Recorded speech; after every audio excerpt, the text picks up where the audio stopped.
Akashvani Imphal वाहिंगबम Washington पाउ पाजरी अहानबदा मरुइबा पाउ प्रधानमंत्री नरेंद्र मोदी ने हाइरी कोटी चाम निफु हेनब भारतवासी सिंगे अपुनब पांगलना टेरोरिज्म थेंगनबदा चाउना माइ पाकनबगी लंबी ओइरी हाउजिंग हैकी ममांग आकाशवाणी की थोंग संदोखिबा महाकी मन की बात थौरमदा प्रधानमंत्री ना डिजास्टर मैनेजमेंट की दमक नेशनल डिजास्टर मैनेजमेंट अथॉरिटी ना सचेत कौबा एप अमा सेमले हाइना लौथोखी केंद्र की गृह मंत्रालय ना पहलगामदा टेरोरिस्ट सिंगना अटैक तौखिबगी थौदोक अदुगी मतंगदा थिजिनबा एनआईए दा सिनख्रे अमसुंग मणिपुर यावना अवांग नोंपोक लमदमगी मफम कयादा ngasi अखाक अराव यावना अकनबा नोंग चुगनी हाइरी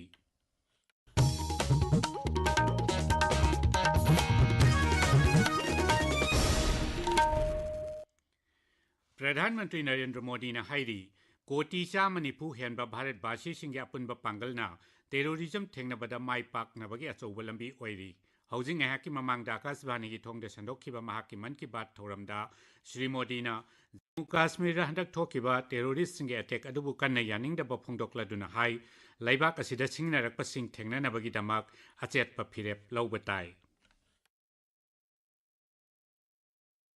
आतंकवाद के खिलाफ इस युद्ध में देश की एकता 140 करोड़ भारतीयों की एकजुटता हमारी सबसे बड़ी ताकत है। यही एकता आतंकवाद के खिलाफ हमारी निर्णायक लड़ाई का आधार है। हमें देश के सामने आई इस चुनौती का सामना करने के लिए अपने संकल्पों को मजबूत करना है। हमें एक राष्ट्र के रूप में दृढ़ इच्छा शक्ति का प्रदर्शन करना है। आज दुनिया देख रही है, इस आतंकी हमले के बाद पूरा देश एक स्वर में बोल रहा है।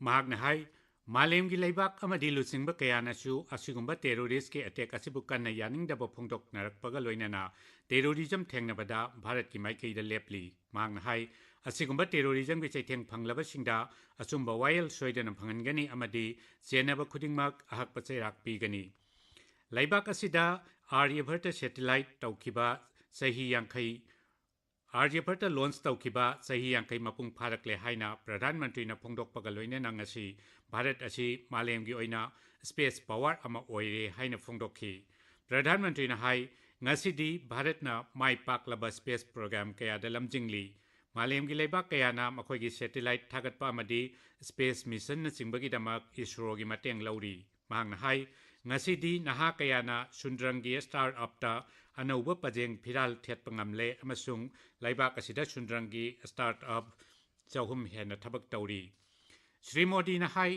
हंदक म्यांमार दा थोकिबा युआर हाबगी थौदोकता अवाब नंगलबसिंगी मतेंग पांगनबगी दमक भारत ना ऑपरेशन बर्मा हौदोखी लेबाक अदुगी अमांगता थोकलबसिंग अदु यंगसिनबदसु भारत की अखंग अहिसिंग ना मतेंग पांगखी असिगुंबा मालेम की ओइना वाबा तारबा मतमदा भारत ना मांगजिल थाना चंगसिनदुना मियोइबा खुनाई की दमक खोंगफम सेटना थबक तौबा सिगी दमक लेबाक असिबु मालेमना हेना सक खंगबिरी हाइनसु मांगना मखा ताखी महौसागी ओइबा खुदोंथिबा डिजास्टर मैनेजमेंट की मतंगदा पल्लदुना प्रधानमंत्री ना हाई मसिदगी ngakthoknabagi damak भारत की national disaster management authority NDMA ना सचेत कौबा एप अमा सेमले मोबाइल फोन दा हापे याबा सिगुंबा एप असिना इसिंग इचाव नोंगलै नुक्सित सिंग निंखाइबा सुनामी उमंग मई चाकपा उनगी सिंग निंखाइबा नोंग नुक्सित अमदी वज्र ताबना सिंबगी खुदोंग थिबा मायोक नरकपदा मियामदा ई पाउ पीबा अमदी ngak सियनबगी थबक तौनबा होनदुना Larry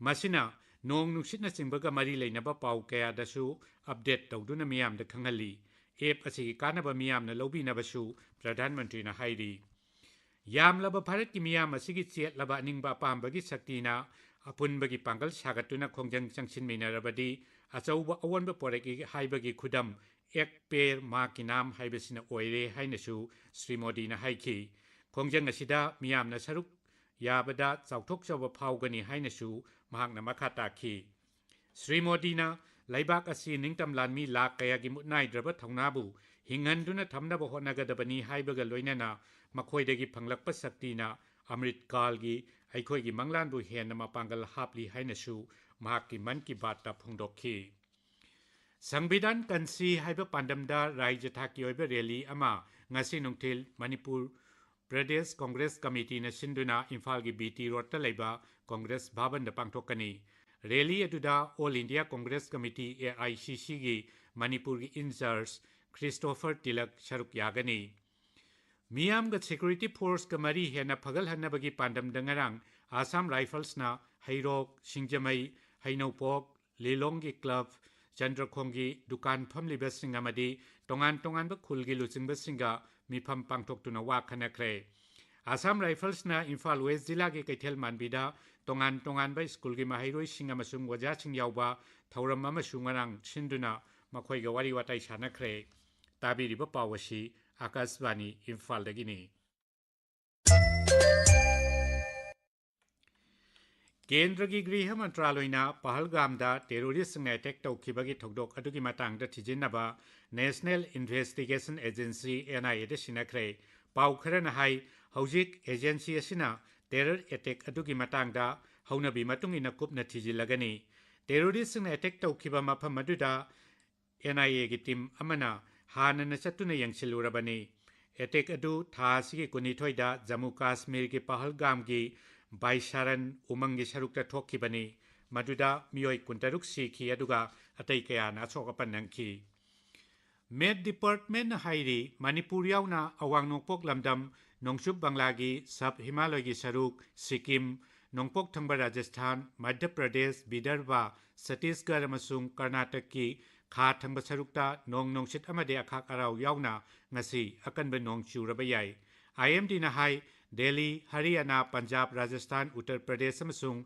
Madhya Pradesh ki nongchup thangba sarukta lakliba numit humni asida ka hena sabagi awaba mayoknagani NEET UG lisingani kunmanga gi matangda chingnaningai oiba wafam singi report tawraknabagi damak National Testing Agency NTA na dedicated platform ama hawdokre parikha si thagadoriba mahairoi singda NTA na Aranba amadi lana lamjinggadaba pausingda thajaba thamdanaba hairi asigumba aranba pausing chandorakpa thengnarabadi mathang thagi marigi nungthil pung manga phawgi manungda NTA gi official website ta pau piraknaba so hairi Me amadagi mari phawbo Mumbai da pangthokadoriba World Audio Visual and Entertainment Summit Webs lisingani kunmanga da Bharat ki pavilion hangdokani masi Malemgi media amasung entertainment gi lamda Bharatna piriba thoidok hendokpa dan adu uthokna bagi damakni Kala se kor haiba thim da pangthokpa thoramadura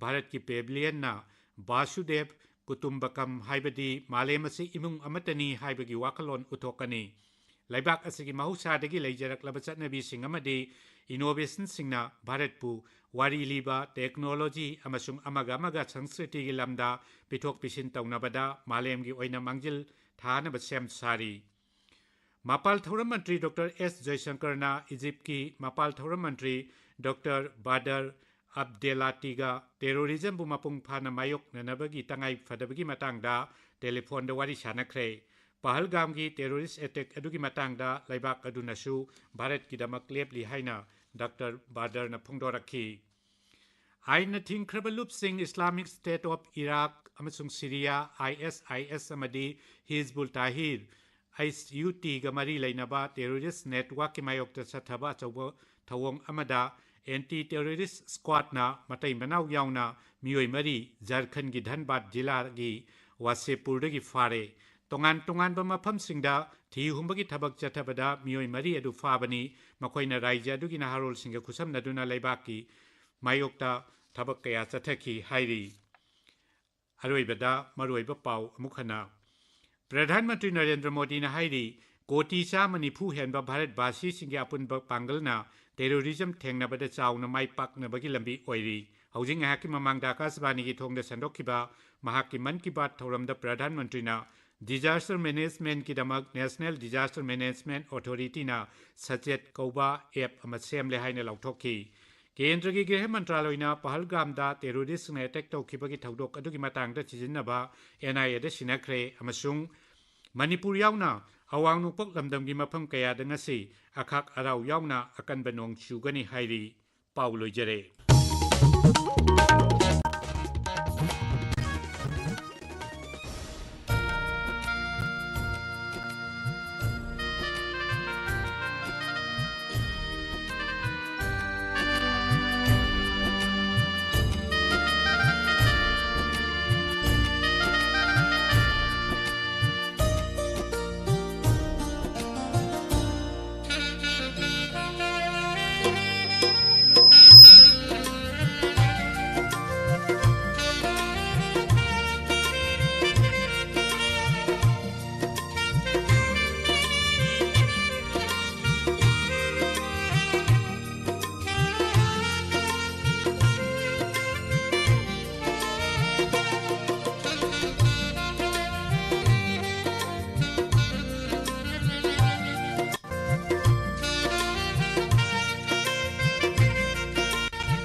WAHONG Radio Madi Diamond TV Meeting Tabiriba Mayam Punamakpo Pusparani Laisrumna Taram Nokjari Ikoknona Kurumjari Hause Amuk Sandoksari Angangi THOURAM Asida Sisnazari by Kogi contact number 705-707-808 number Mutangana Nixing Jage 705-707-808 number Sida call to Widuna Dongi Angang Sing Ichai Shu Sing Angang Sing Hezabo to Hanbio Taram Nokchiri Chiranzitangangom. Good afternoon, Madam Renutoism. Nini Tespati Ayakpam, Nini Helen Murang Kuno. Good afternoon. Iselang Lito Nasem. Ibung Sagakpam Anjan Huzar Ngakpa. Hagachari, Jemabem Koksing. I am Tasna. Good afternoon.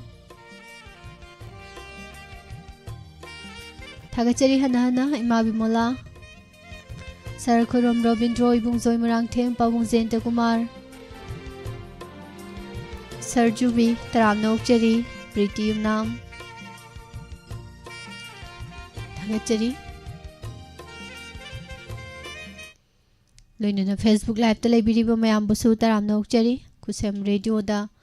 Tungan ba platform da THOURAM Sibu tabi yung biriba kuding mukpo. Taram Nokchari kolo kazage ahan ba. Hello. Hello.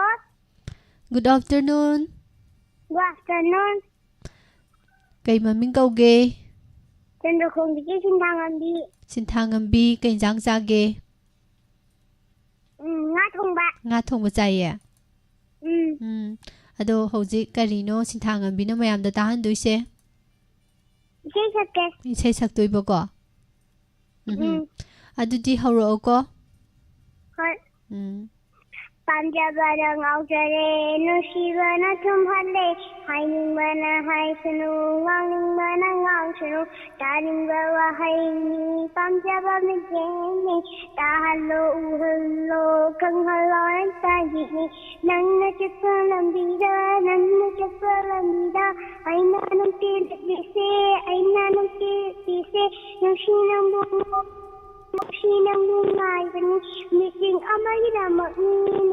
amagidamagni sindama tamang jaban nung janang samarakta aina nang bungai dise nushiwa hai dugini sindama tamang jaban nung janang samarakta aina nang bungai dise nushiwa hai dugini Galing bawa haini panjaba meeting tahalo uhalo Kanghal nagtagini, galing bawa haini panjaba meeting tahalo uhalo kanghal nagtagini. Loira miss. Sintangambi gi isay fazaba mo mayam taminagre. Yam nungayre Sintangambi kanana tambiri no isay sibo. Phone dagi sakpane. Phone dagi tamaga sakpane bako. Adudi mathangi kolar da mu khulong saba pirasi ko. Hoi.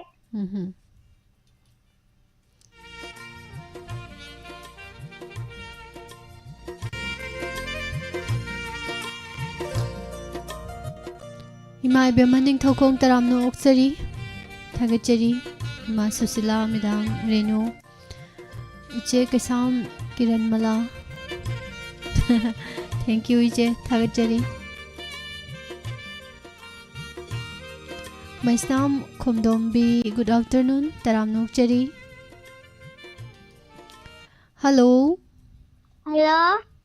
Good afternoon. Good afternoon, miss. Kay maming kauge. Misya. Kari mingdo kari ba? Misya. Misya.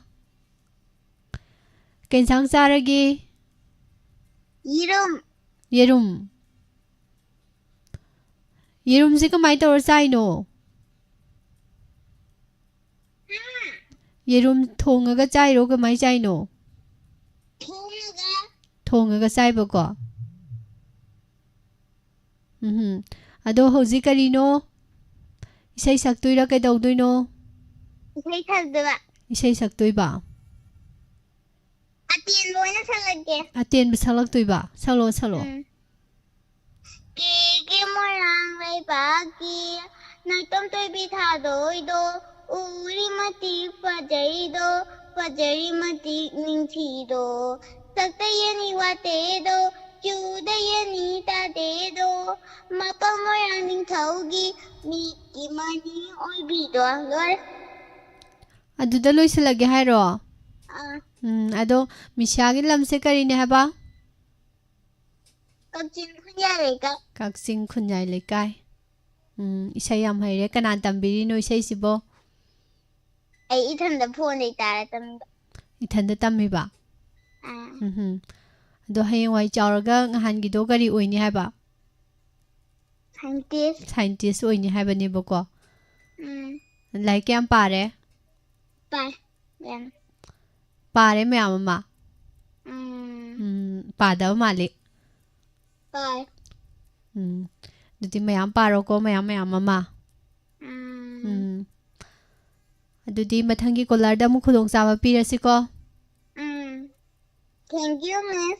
Welcome.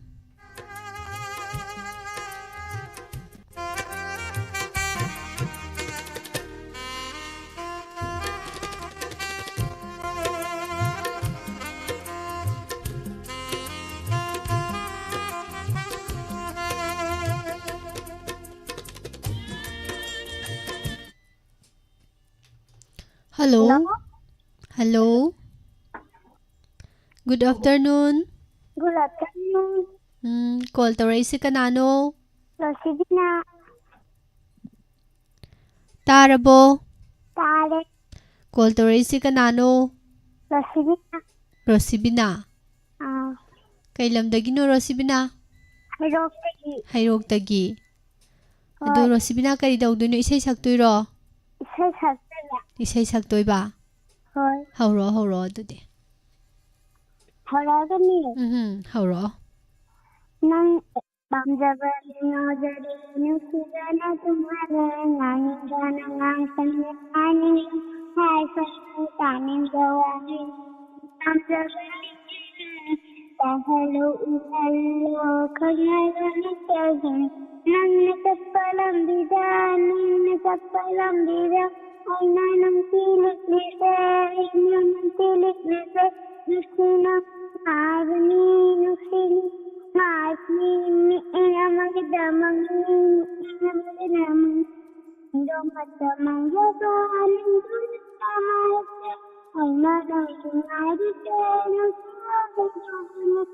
dom damang jodo aning dum samay ay madang sunay dito no siway dugin pamjab samoy ni pamjab ni tahal halo Kanghalo ng tagini, ninjare ay gini,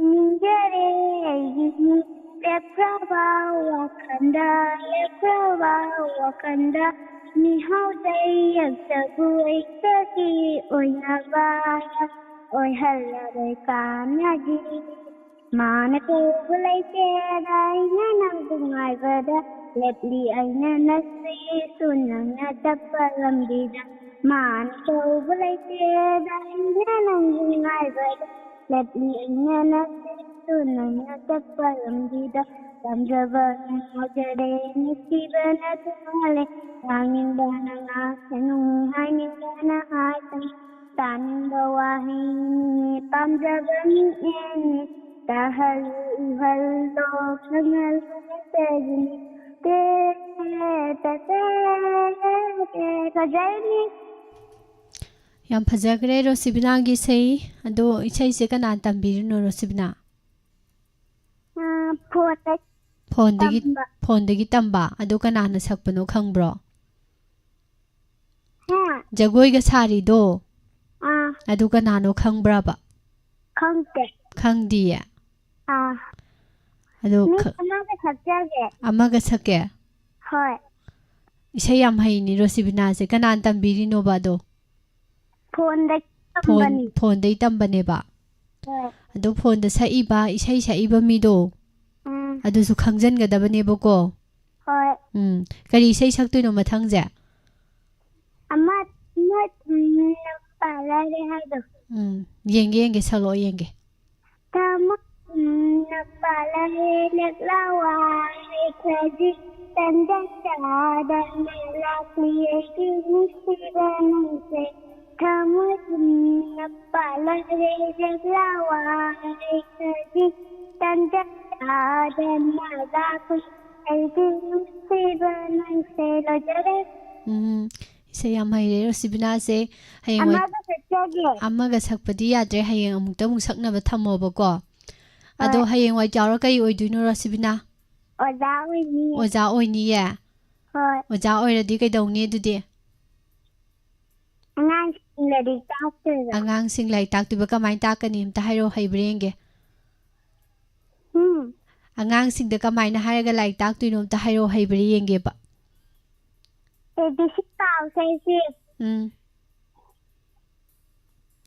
Hogulu nang mo hairo Thoibi nang mo hairo kana ko adumai tak tuine ba ko ado lai kyam parage oja oina ba mayam pare kai school da huji kai school da tamino class kya karino KG2 kari ba ko adudi hayeng wai oja oirakanda angang singda isai ju tambi ba hairani ko isai ju hairamni na dudi maram yammo e Rosibina se yare ko dudi mathang da mu hojiki isai atopa do mu sa si ko next Sunday da yare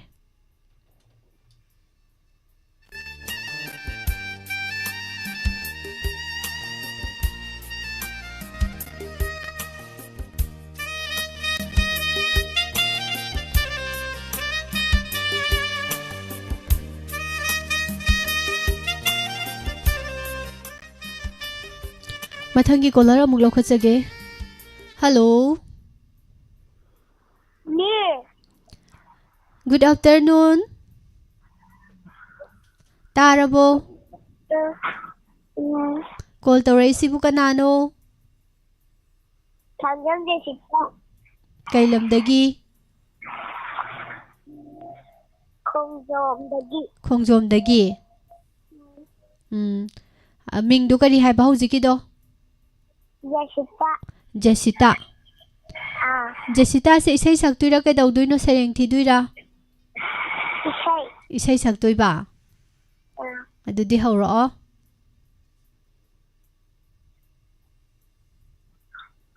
I spend the love to the altar. Hamne edi I spend the time. I spend the time. Thank you. Loiraba Jessica की ममाना की मैं सुबह यंत्र माधुर थी अमता हो गई ये mister Oh, pahan biro. Ado Jessica se class kya karage? Nursery kare. Hay oi charo kai oiduino doctor oiduiro. Haijili siyo. Doctor oigadra ne siyang bagi. Yare adudi ama pahalo. Hello. Kay maming kauge. Sintangambi. Sintangambi di say saktuiro. Salo dudi kay say no salo yengage.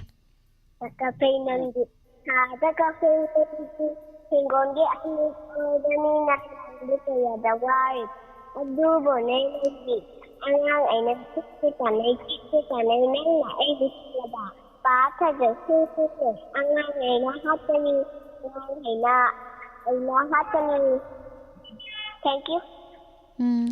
Sintangambi class kya kare? Nursery kare. Hay oi charo kari oine ba? Doctor oidana ko Bubok na doctor oihani haya. Adudi hayeng wai doctor Sintangambi kau tare ne. Like kyam parage? Kay hay ba?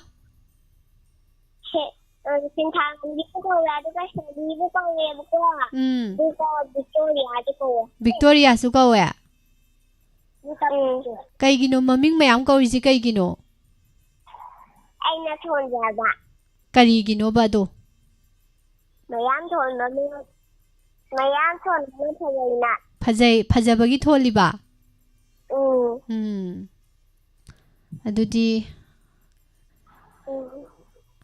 ꯑꯗꯨꯗꯤ ꯃꯊꯪꯗ ꯐꯖꯕ ꯑꯃꯃꯨꯛ ꯇꯧꯔꯛꯑꯣꯀꯣ Thank you. Welcome.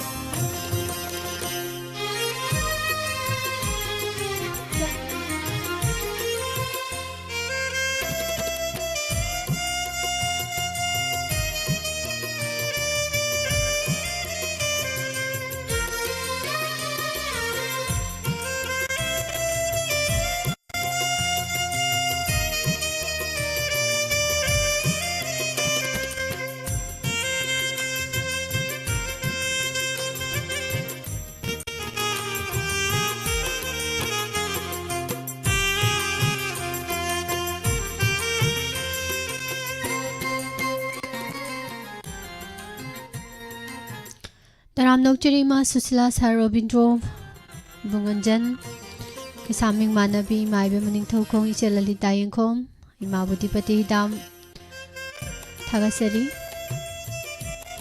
Live Teling Sinbirak Libasing Iche Sadokpam Bijya Nungsi Thoiba Taram nokchari Ima Bala Kunjengbam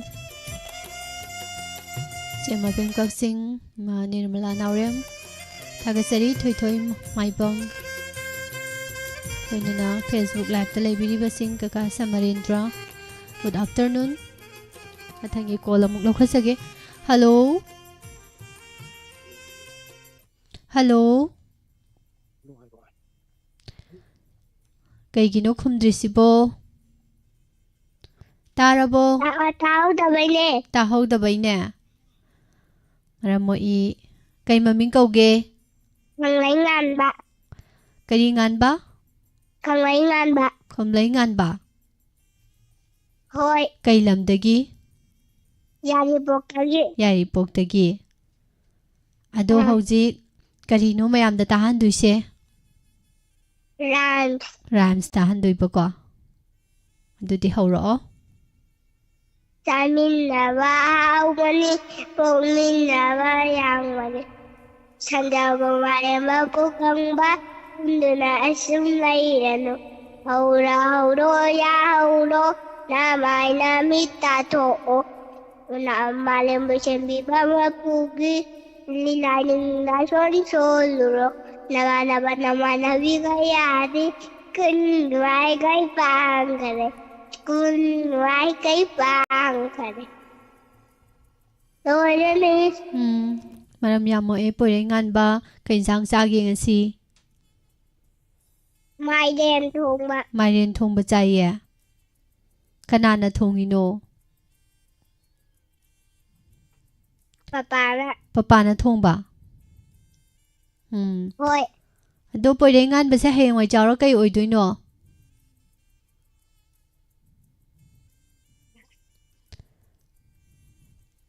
Tarabo. Hayang chawra kay oidoino? Ambulance. Kari? Ambulance. Kari ambulance haji kaino?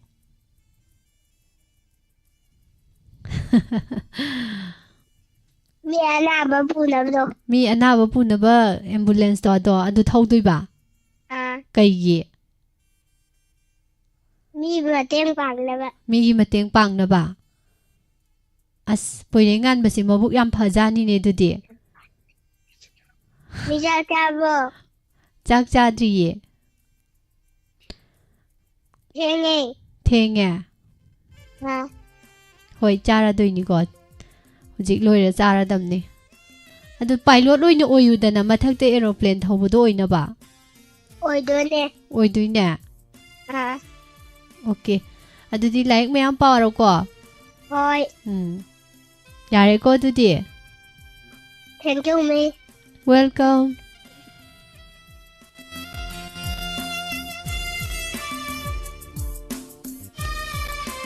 Thagachari. Thanks to Living. Sahi kya pawna thorom yawo yagi.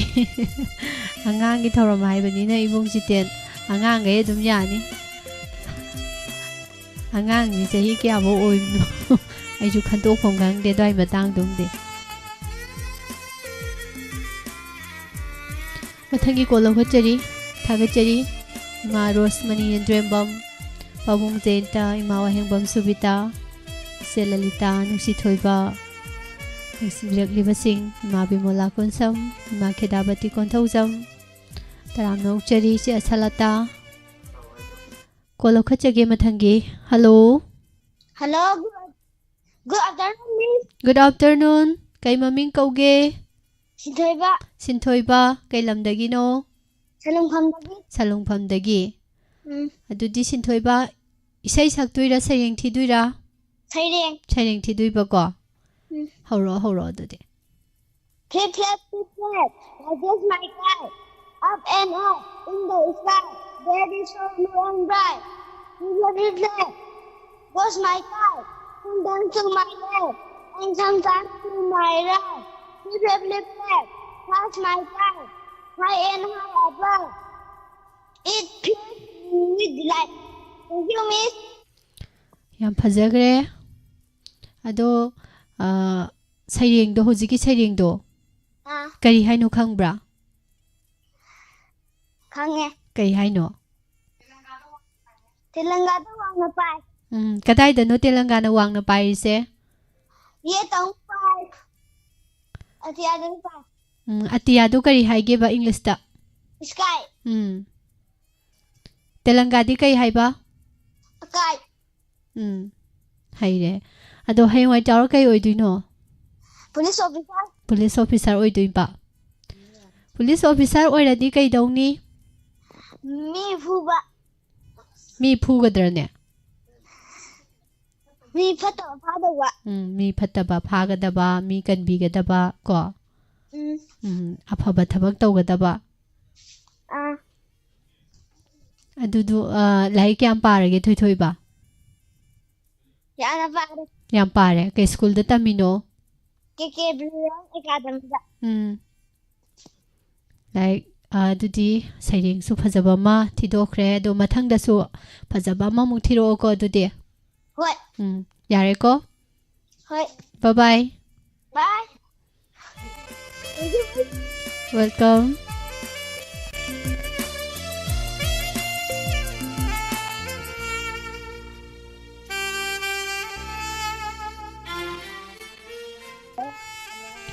Hello. Hello. Good afternoon. Tarabo. Hello. Hello. Kay maming kauge call to raise po. Abentul. Kali abetoy. Abentul. Abemton. Kay lamdagi no. Yambemdagi. Yambemdagi. Abemton kali tawdoy no isay saktoy ra. Las. Rams tidoy ba? Las. Horo. Ako'y ang masu idayag natin. Ako'y ang masu idayag natin. Ako'y ang Phajana thiro. Hoi. Ako'y ang masu idayag natin. Siwa kami imbiyan karika. Ako'y ang mga puso inay-baki dati nung si tangi yung bileni ako ang nakapatikin ang nakapatang ako yung ibigay ko cười đà Thank you Hmm. Ina mo ba Pahelo, pahelo. Translate na Hello. Ha hala ha Kay maming kauge. Abung tuan Abung ton. Abung ton rhymes thiduiro. Hauro adudi. Ching budi karusi Baroni moto tamna Iren usuren yengusi Ichene kana cheliwa Kogona kurunsi Tang lai from le Lok tai idoi koirisi Wangai utong duna Moi rangang kai ngak di bak Mapu thang jing kurunsi Pukai sakai pai na phak Waro kai tiên ca si Ma hai đôi sang trăng si Đâu sinh mga ta si Đâu sinh mga ta si Thank you miss Yam phajagre abung ton gi rhymes kanana tambiri no sibo. Koi mama na Mama na. Mama gi maming kay kauge. Ibe Ibe. Papa gi di. Saju Jinat Mama gi ming ni sarju su kau bro. Ibe ju kau ba. Duga papa gi na Jinat Jinat kau ba. Ado abung ton di hayang wai chawra kay oini. Esai Esai. Adudi aphawa oidore ni ko. Kaidawbai oidoino.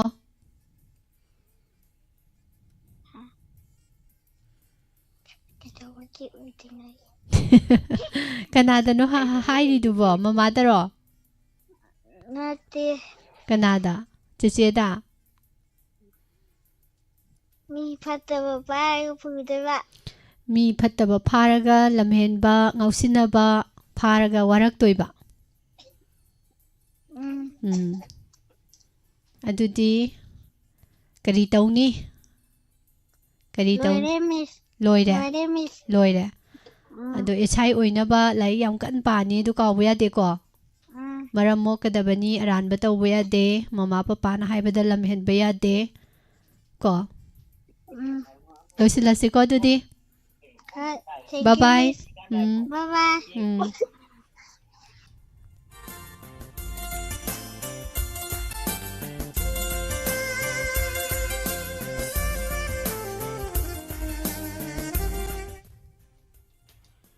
Hello. Good afternoon, Miss. Good afternoon. Kay maming kauge. Chingkhay nganbi. Kay lamdagi no. Athokpam dagi. Ado chingkhay nganbi say saktoiro. Isay saktoiro. Hoy. Hauro adudi. Miss Horaga. Hauro. Hatu sekinu mihi manam pepaji Parigi kuze balakwa lomba lai tahanu Kambasa bakuwaini Nusti sirol manaido Parigi kuze finding ladi Kambagi magun kadaino Hatu sekinu mihi manam pepaji Parigi kuze finding ladi Kambagi magun kadaino Miss Lloyd Chingkhay nganbi class kya karage? 4 Class 4 kare. Kay school da tamino? Sophia da. Sophia si kay da lege? Thawal da. Ado chingkhay nganbi hayang oy chawraga kay oiduino se sakpi oiduiro? Doctor oine ba? Adudi Pahelo.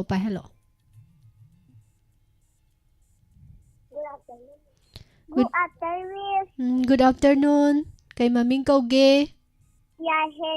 Yahenbi si masayang pazaram daw mali. ꯐꯖꯕ꯭ꯔꯣ ꯐꯖꯩ ꯆꯤꯆꯦꯒ ꯀꯅꯥꯅ ꯍꯦꯟꯒꯦ ꯐꯖꯕ ꯈꯪꯗꯦ ꯈꯪꯗꯤꯌꯦ ꯆꯤꯆꯦꯁꯨ ꯐꯖꯕ꯭ꯔꯣ ꯑꯗꯨꯗꯤ ꯀꯥꯏꯅꯣ ꯆꯤꯆꯦꯒ ꯌꯥꯏꯍꯦꯟꯕꯤꯒꯁꯦ ꯃꯁꯛ ꯐꯖꯕ ꯀꯅꯥꯅ ꯍꯦꯟꯒꯦ ꯍꯥꯏꯕ ꯑꯩ ꯈꯪꯗꯦꯗ ꯑꯁ ꯀꯩꯒꯤꯅꯣ ꯑꯗꯨ ꯈꯪꯗ꯭ꯔꯤꯗꯨꯕꯣ ꯑꯩꯗꯤ ꯈꯔ ꯑꯗꯨ ꯐꯔꯦꯁꯦ ꯑꯗꯣ ꯌꯥꯏꯍꯦꯟꯕꯤꯗꯤ ꯀꯔꯤ ꯇꯧꯗꯣꯏꯅꯣ ꯆꯤꯆꯦꯗꯤ ꯏꯁꯩ ꯁꯛꯈ꯭ꯔꯦ ꯑꯩꯁꯨ ꯏꯁꯩ ꯁꯛꯇꯣꯏꯅꯦ ꯏꯁꯩ ꯁꯛꯇꯣꯏꯅꯦ ꯍꯧꯔꯛꯑꯣ ꯑꯗꯨꯗꯤ Horia ha he, hoya ha ha, horia ha he, se na se, isa sa ga lo, yum jau na ba sa se, lấy jau na ba sa se, hun cha ba za goi. Lấy ta ra gọi cầu đi ta ba ra gọi ai đâu không lại ra gọi cầu đi xe nó xe isa sa gật lo hoya ha he hoya ha ha biết rồi đấy ꯌꯥꯝ ꯐꯖꯈ꯭ꯔꯦ ꯌꯥꯏꯍꯦꯟꯕꯤꯒꯤ ꯗꯗꯥ ꯄꯥꯏꯍꯜꯂꯛꯀꯦ ꯗꯗꯥ ꯄꯥꯏꯍꯜꯂꯛꯀꯦ ꯄꯥꯏꯍꯜꯂꯣ Good afternoon, Miss. Good afternoon ꯗꯗꯥꯒꯤ ꯃꯃꯤꯡ ꯀꯩ ꯀꯧꯒꯦ Ha. ꯀꯩ ꯃꯃꯤꯡ ꯀꯧꯒꯦ Tomkit. ꯇꯣꯝꯊꯤꯟ ꯀꯔꯤ ꯇꯧꯗꯣꯏꯅꯣ ꯏꯁꯩ ꯁꯛꯇꯣꯏꯔꯥ ꯔꯥꯏꯝꯁ ꯊꯤꯗꯣꯏꯕ ꯍꯧꯔꯣ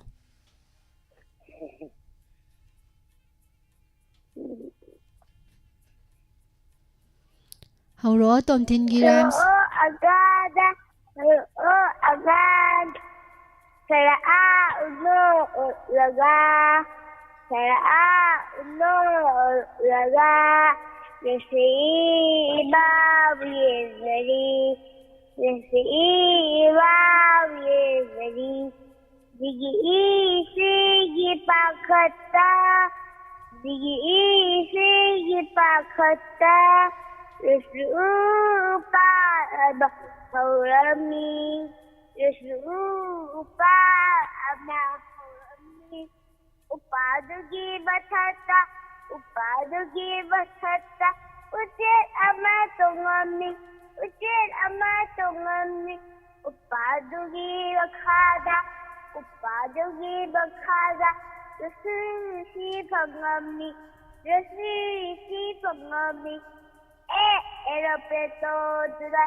Yang phajagre tom thingi rhymes kanana tambirino sibo Misna miski maming kay kauge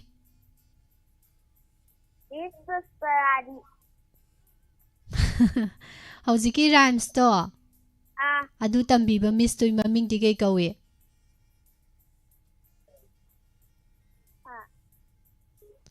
Noigi school gi miss Pusparani kauwe Okay.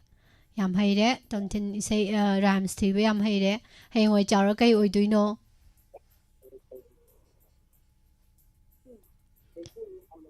Thank you, Miss Sabage. Thamo bye bye Bye-bye.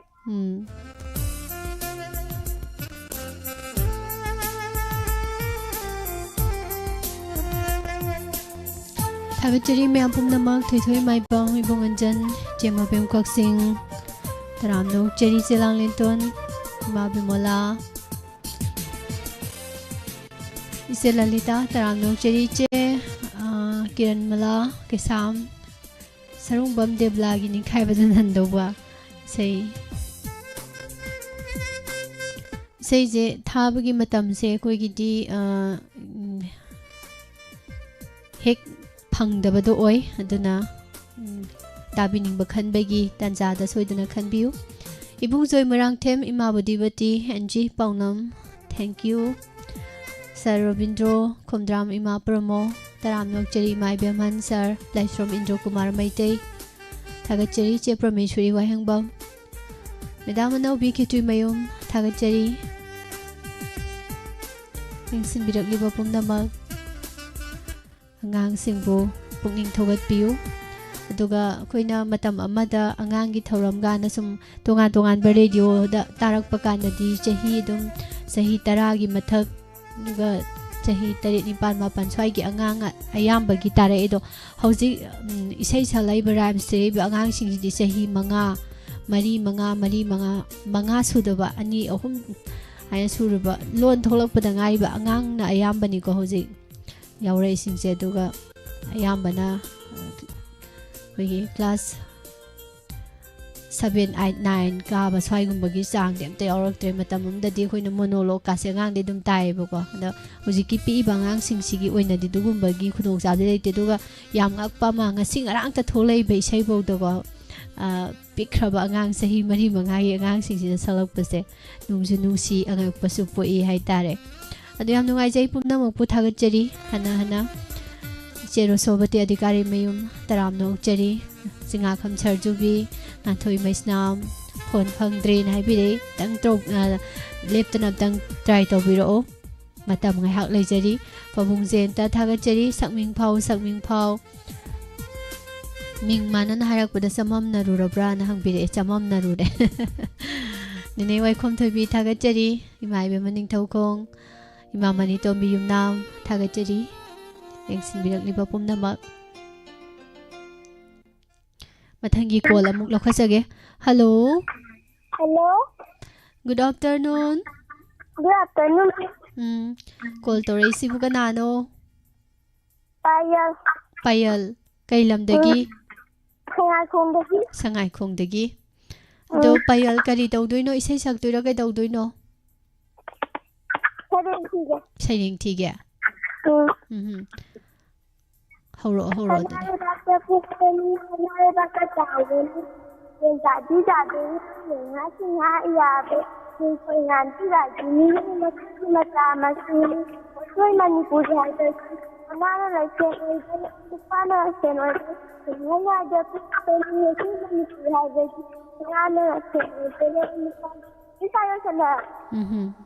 ꯁꯩꯔꯦꯡ ꯂꯣꯏꯔꯦꯀꯣ ꯄꯥꯌꯜ class ꯀꯌꯥ ꯀꯥꯔꯦ 5 ꯀꯥꯔꯦꯕꯀꯣ ꯀꯩ ꯁ꯭ꯀꯨꯜꯗ ꯇꯝꯕꯅꯣ ꯍꯌꯦꯡꯋꯥꯏ ꯆꯥꯎꯔ ꯀꯔꯤ ꯑꯣꯏꯅꯤ ꯄꯥꯌꯜꯗꯤ ꯏꯟꯖꯤꯅꯤꯌꯔ ꯑꯣꯏꯗꯣꯏꯕ ꯂꯥꯏꯔꯤꯛ ꯀꯌꯥꯝ ꯄꯥꯔꯒꯦ ꯃꯌꯥꯝ ꯄꯥꯔꯦ ꯄꯥꯏꯍꯜꯂꯣ ꯒꯨꯗ ꯑꯐꯇꯔꯅꯨꯟ ꯀꯩ ꯃꯃꯤꯡ ꯀꯧꯒꯦ ꯀꯔꯤ ꯍꯥꯏꯕ ꯆꯪꯈꯣꯟꯕꯤ ꯍꯥꯏꯕ꯭ꯔꯣ ꯄꯤꯌꯪꯀꯥ ꯏꯃꯥ ꯏꯄꯦꯝꯃ ꯄꯤꯌꯪꯀꯥꯗ ꯑꯩꯅ ꯆꯪꯈꯣꯟꯕꯤ ꯍꯥꯏꯖꯜꯂꯨꯔꯕ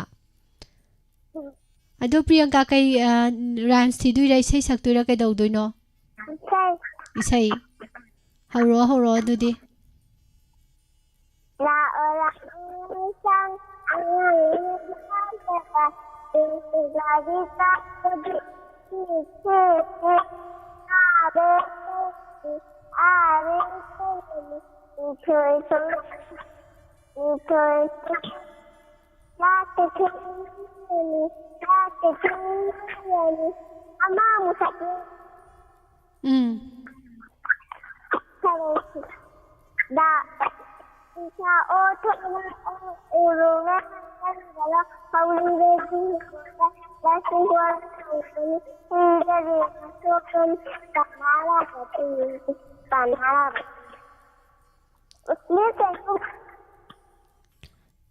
ꯌꯥꯝ ꯍꯩꯔꯦ ꯄꯥꯌꯜꯁꯨ ꯏꯁꯩ ꯁꯛꯄ ꯔꯥꯏꯝꯁ ꯊꯤꯕ ꯌꯥꯝ ꯍꯩꯔꯦ ꯀ꯭ꯂꯥꯁ ꯀꯌꯥ ꯀꯥꯔꯒꯦ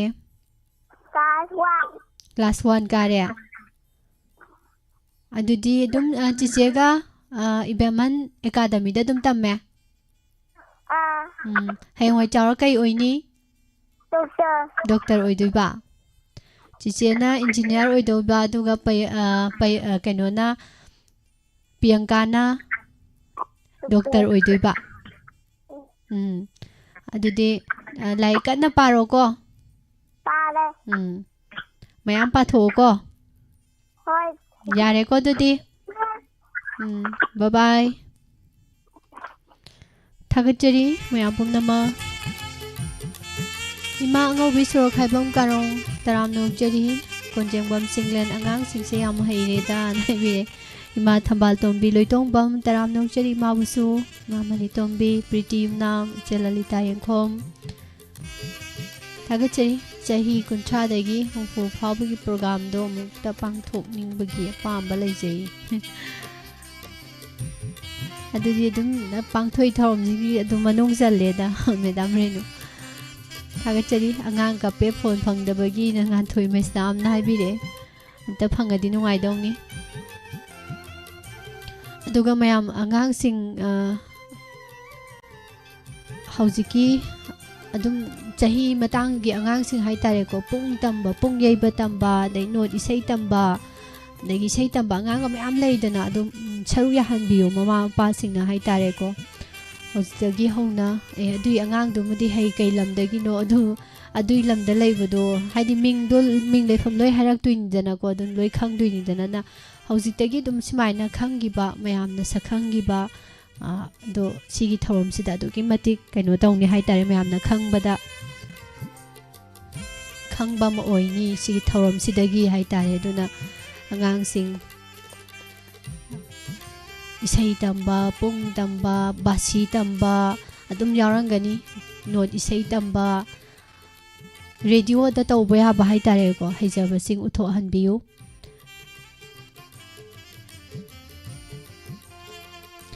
Hello. Good afternoon. Good afternoon. Kay maming kauge.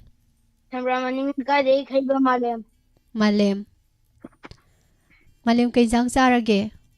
Akwai ngasi dingang mane.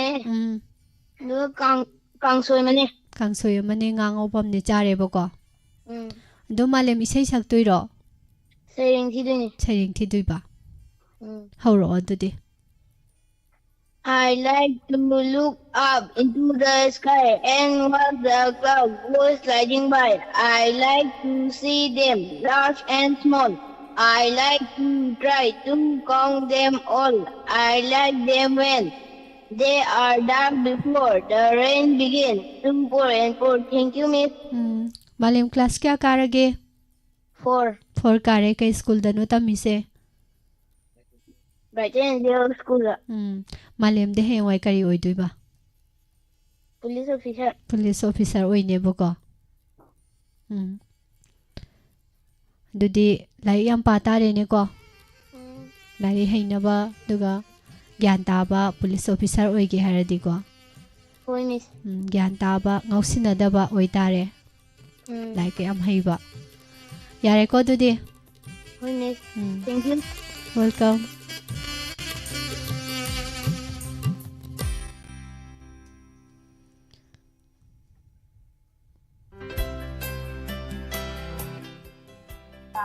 Hello.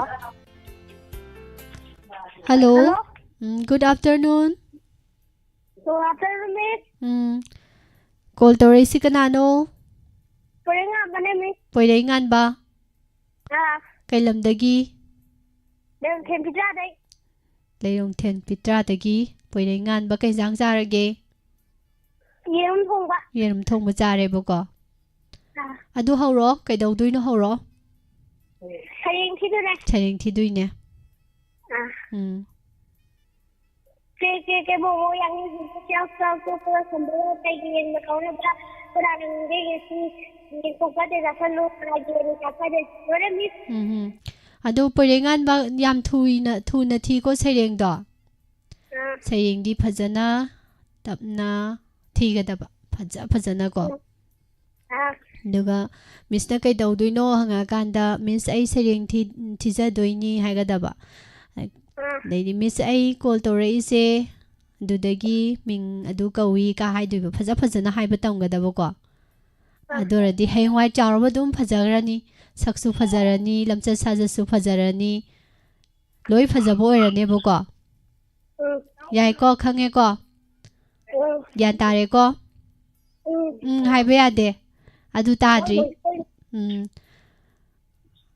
ꯇꯥꯖꯔꯦ ꯃꯤꯁ ꯍꯥꯏꯒꯗꯕ ꯌꯥꯔꯦꯀꯣ ꯑꯗꯨꯗꯤ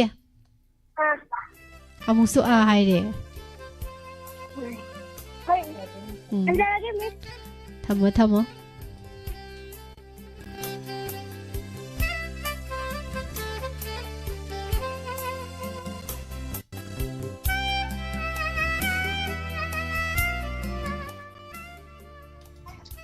Hello. Hello. Good afternoon. Good afternoon, Miss. Call tawrisibu kana oirabano? Ai Koksibay dagi Linthoi. Koksify-dagi Linthoi. Ngasidi kay jang chare Linthoi? Iromba chare. Iromba chare. Ado Linthoi se ngasi su sareng thiduiro? Ai sareng thiyoi. Isai saktoiba? Hauro adudi. Miss, isai sajanba sakpadi yabro? Kay sakpa haiba? Isai sajanba sakpa. Isai sajanba sakpa? Yaye. Yaye. Nong kikli churi malang banawa napimong song lagkita nong litla uthakta nong litna dry makada talagana amukangking isada tinlagana amuk ingin Nungsasado rurak-lagana itasay. Miss Wajage. Isay, haujikido isay sajanba isayro? Miss.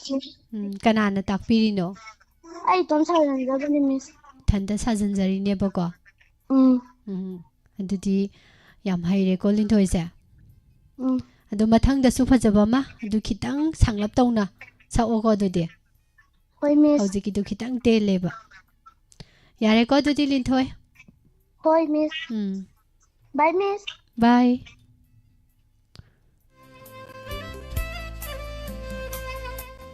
Idom saromita taram naukjari, thagajari. Ima buti, ima thambal tombi. Taram naukjari, Saralai Srom Indra Kumar. Angang singse yam haire, program se yam nungai na tariye na takpirei. Thagajari. Chelalita Yangkong. Laibiri Basing. Ajobi. Ima Susila. Chinglen wanga makara yang baini naibin. Hoi. Duga haidi radio je huji mayam taraga angang su mayam tara lainidana call tau or phangdaba gai je kaptana ningai tawdana sai angang ni na kaim khangsadrim ni na ko mayam ju sakre ju sakke nekta ningai tawba kongai maneba yawram doise anda phajana haiba dei phajana ngang baga se angang gai di dum adudi phattabani ga haje adudi phatte ki bhutti ki ga na sum angang oingai dagi hona afaba sum haiba tambigi baje adum hainagi baje afaba da hainagi baje dum haina doini dana da sum matang ma lojara kanda ko hek angang dugi kari leige haibagi changyeng da su adumaina marak marak ta su dum tawjari ni haitare yam nungai jai thagachari. Hello. Good afternoon, Miss. Good afternoon. Call to raise kanano? Sapudagi Lakisan. Lakijan. Lakisan. Lakisan. Lakisan kay daw no? Isay sakti. Isay sakke. Isay saktoy ni Miss hayakadaba dudi. Oh. Adudi Lakisan gi say mayamga tarage hawro ko. Hawrok pa yarabo? Yes, Miss. Over this year, star of the sea, my dearest mother, pray for me. Who is full of curse and praise, whose caring hands the silent press. O Virgin fair, star of the sea, my dearest mother, pray for me. Thank you, Miss. फजग्रे लकीसन class क्या नो कारी दो Class 3 कई school the तम बने बा Loyola. है वाई चावर कई होई दिनो लकीसन जा Miss, my aim is to become a football player. अदुदी करम कांदा practice तौगे This Miss, she zero. Football. Sunday Saturday. अदो कइनोना लकीसन ख्वाइदगी पामजबा ngौजबा प्लेयर से कनानो खंगब्रा Yes, Miss. ममिंग हाइरोने दुदी Neymar. म्यांमार ओके दुदी का होनर से को Miss, yes, Miss. Miss, Okay. ino ba pahalage? पहलो Good afternoon, गुड आफ्टरनून कई ममिंग कौगे Salaiba. सिलाइबा सिलाइबदी कई दौदुइनो She's like, इसै सके हौरो Hadu takinu si manuktan sati tevi kuding pai balak no balak kitano kang masala kongani nung sitama manik tevi kuding paning adi kambai matuk kadang सिलाइबा अदुमाइना सकपा यादे को हेंगैदी सैदो तपना सकदबा खंगबा कई जांग चागे येन थोंबा चाइए अदो सिलाइबदी हेंग Y चारा करी ओइनी IAS ऑफिसर अस अदुदी सार सिलाइबा न सलाम को तारे लाइक याम पारगे मैम पारे तामोगा कनाने हेन पागे ने सिलाइबना हेलेबा ओके दुदी bye Bye. Thank you, Miss. Welcome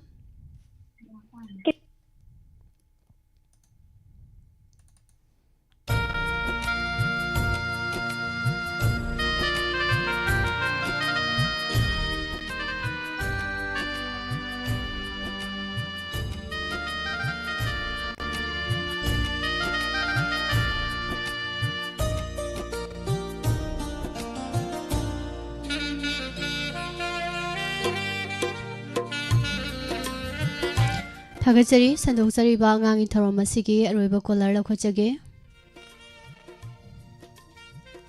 hello Miss. how kai maming kauge Silaima. kai lamdagi no charang patagi silaima je masam phajaram dau mali phajabro फजैया बल्लागा मान ब्रो कना मानगे बा खंगद्रे सिलाइमा दो माले को दुदी अदो कई दौदुइबा हुजी rhymes सिदुइबा हौरो Let's go away from another day. Listen to me, let's do it. Let's go away. लोइरा ओ सिलाइमा ताराबो तारे कई जांग जागे कांसोई चारे दो सिलाइमा जे चही 10 सुरबो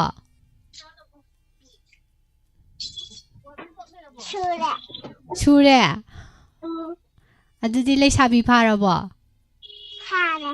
ꯐꯥꯔꯦ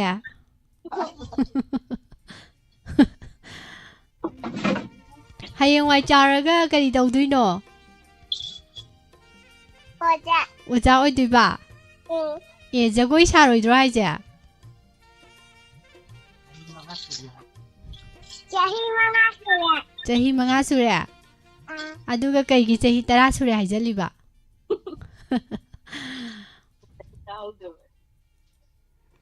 ꯃꯔꯝ ꯈꯔ ꯃꯣꯛꯇ꯭ꯔꯦ ꯃꯔꯝ ꯈꯔ ꯃꯣꯛꯇ꯭ꯔꯦꯀꯣ ꯑꯗꯨꯗꯤ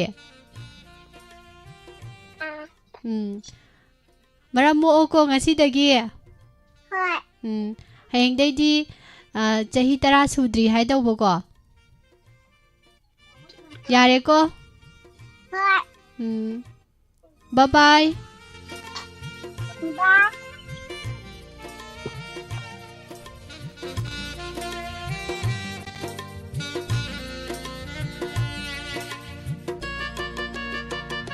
Thagachari mayam pumnamak ngasidi call lawkhatjararoi ngasigi angang thorom tongan ba platform da tabiriba meeting tabiriba pumnamakpu thagachari YouTube live amadi Facebook live ta lengsin biraktana comment amamam ibidana thorom sida support tawbiba mayam busu hana thagachari masusila Padama Devi Cherosovati Sarjubi Singakham Barjeshwari Thagachari Pabung Zenta Mabimala Konsam Idomza Romita Thiam Thagachari Kaka Laishram Radha Laibiri Bapumnama Imabudi Bati Hidam Thagachari Laibiri Lengsin Birakli Bapumnama Ningthauzam Ina Khunbi Thagachari Bung Anjan Huzai Ngakpa Nene Waikhom Thoibi Laibiriba Pumnama Makha Tarakpa Thoram Pukningi Warol Thoram Amung Taminasi Ngongo Moirang Them good afternoon Bibi Kanta Konthauzam Daya Mangang Gyanisor Nauba Sanamacha Arki Thagachari Kaka Samarendra Facebook Live to Laibiriba Mayamusu Hanana Thagachari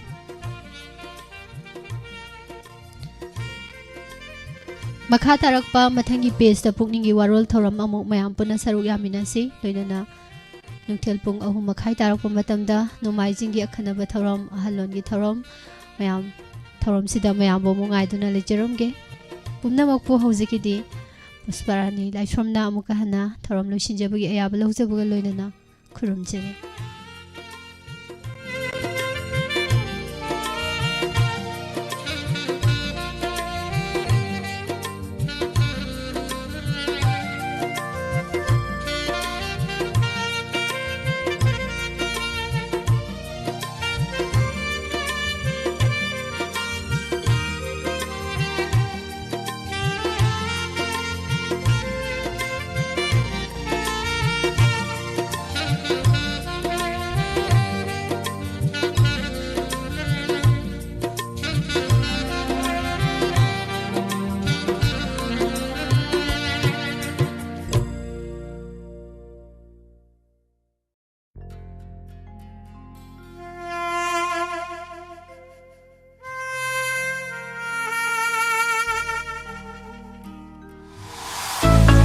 Manipur miyamgidamak nungaraba pauzel isagi anaba natraga yumgi aruba anabasing Guwahati da leiba